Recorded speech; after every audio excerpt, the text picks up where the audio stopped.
Okey, kita kena pasang macam ni. Dan apa yang bagusnya dia memastikan angle bila kita letak ni dia akan sama. So lepas ni kita just follow dia punya ni lah. So jom kita try buat satu, tengok macam mana. Okey.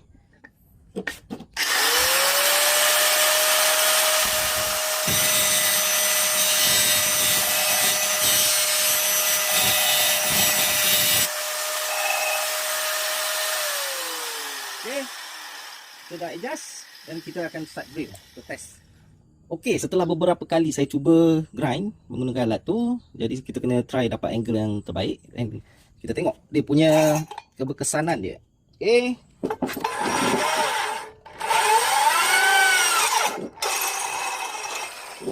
Nampak? Sangat mudah. Okey, itu saja.